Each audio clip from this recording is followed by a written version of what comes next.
ça qu'on la voit telle qu'elle est. Mais cette image, c'est une construction mentale de A à Z. C'est-à-dire que, par exemple, les couleurs, les couleurs, ça n'existe pas. Les couleurs, c'est une pure invention que nous avons créée, invention mentale. Et nous savons que les animaux n'ont pas les mêmes couleurs que nous. Il y en a certains qui en ont deux, il y en a certains plus que nous, par exemple. Nous, on en a trois fondamentales, ensuite on peut les organiser de couleurs sur un cercle, sur un segment. Donc à la fois on peut percevoir une continuité de couleurs qui va de l'infrarouge, l'ultraviolet, mais on peut détailler ça pour percevoir cette structure autrement. Alors, et sous ces couleurs, on a, c'est l'exemple du poil rouge, toutes ces couleurs n'existent pas à la nature. Ce qui est dans la nature,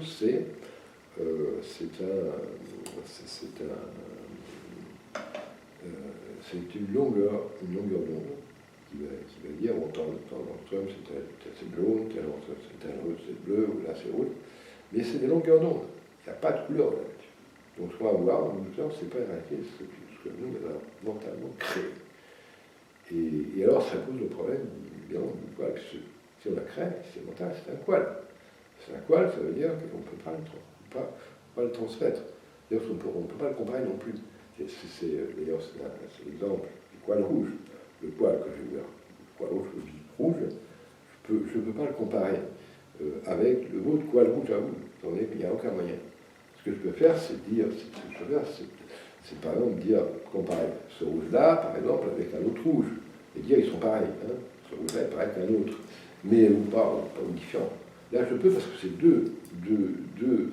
deux choses qui sont présentes, qui font partie de cette substance physique.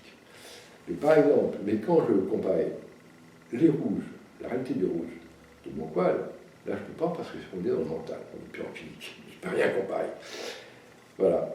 Donc voilà un autre problème donc, qui fait que nous considérons, les sciences considérons que le monde physique est une hypothèse, on va dire, acceptable, parce qu'elle est raisonnable, en fonction de l'étude,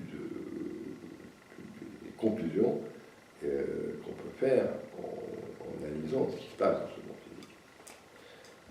En particulier en analysant le caractère, donc, on va dire, déterminant des lois de ce monde. Peut-être pas le même que les lois de l'autre monde mental. Autre chose, toujours concernant cette fameuse image, c'est qu'elle est donc, ce qu'on perçoit, c'est macrocosmique. Mais dès qu'on commence à aller un peu plus bas, prenons par exemple une loupe, bon, ça ne va pas changer grand-chose, prenons un microscope, 30 fois, 80 fois, à partir de 100 fois, ça commence à bouger. Ou là, on ne voit plus les mêmes choses. Et quand on descend encore, 1000 fois, 10 000 fois, 150 000 fois, là, on est au microscope électronique. Alors ça, c'est plus pareil. On arrive au microscope électronique, on arrive presque à... C'est pas encore les atomes, c'est pas loin. On est à 150 000 fois.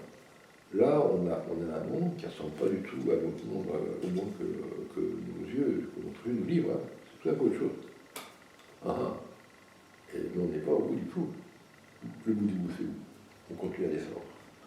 On va au CERN, à l'EM, au CERN. On descend. 1875, atomes, 1880. La distance moins, les électrons sont à distance moins 23. Là, on est bloqué. On ne va pas plus loin. On n'est qu'à distance moins 3. Mais attention, il y a encore des trucs en dessous. Qu'est-ce qu'il y a en dessous? Il y a des bosons, etc. On arrive à la dispersion. Et là, on ne peut pas y aller. On peut faire une théorie. Il y a des théories qui veulent qu'il y ait un truc qui se passe. Les fameux bosons de Higgs, il y a d'autres trucs encore. Puis il y a le mur de Planck. Le Planck, c'est distance moins 43. Puis après, qu'est-ce qu'il y a sous le mur de Planck? On ne sait pas. On ne peut pas y aller. Qu'est-ce qu'il y a à distance moins 60? Est-ce qu'il y a à distance moins 80? Où est la limite? On ne sait pas. Il y a les théories des cordes. Dans la théorie des cordes, on ne sait pas. Il y en a une théorie, il y a 19 dimensions, une autre qui a 10, une autre qui a 11 dimensions. On n'a aucun moyen de voir à ce niveau-là, pouvoir faire l'expérience de savoir pour pouvoir déterminer laquelle est bonne, et même si aucune est bonne. On ne peut pas y aller. Ça veut dire que la réalité physique du monde, on n'y accède pas. On peut jamais. On n'y accède pas et on ne pourra jamais y accéder. Parce que pour y accéder, hein, on voit ce qui se passe au cyclotron, il faut, pour faire des expériences niveau, il faut mettre une énergie énorme dans un électron et balancer sur une cible qui se trouve à des kilomètres de là.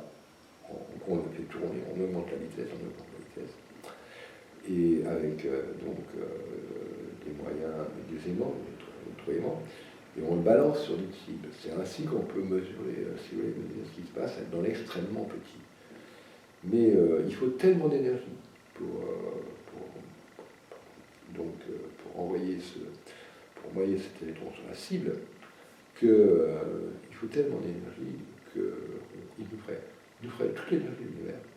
Tout l'univers, pas seulement la Terre, hein, pas seulement le système solaire, pas seulement notre galaxie, toutes les galaxies de tout l'univers, pour que l'impacteur, c'est-à-dire l'élément qu'on va envoyer, atteigne une vitesse qui est proche, qui atteigne la vitesse de la lumière pour pouvoir aller jusqu'à l'infiniment petit, l'ultime petit, pour atteindre la réalité physique de l'univers.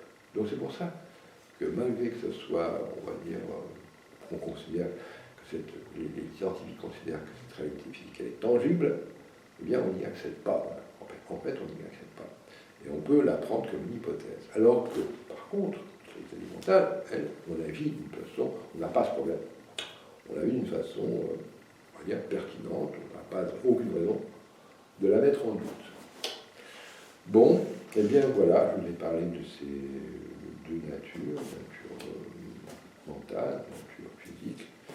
On a un petit peu fait le tour des problèmes et pourquoi donc certains refusent l'une ou l'autre de ces natures, pourquoi nous, d'une façon qu'on estime beaucoup plus raisonnable, nous acceptons la réalité de l'une et de l'autre. Alors, une dernière chose quand même dont il faut quand même parler, c'est qu'il y a quand même c'est pas tout à fait équivalent, dans le sens qu'il y a une nature qui donne une autre. Ce qu'on a un peu commencé à voir en parlant de l'enfant, c'est que malgré tout, il y a la nature mentale, c'est elle qui va aller dans notre nature physique.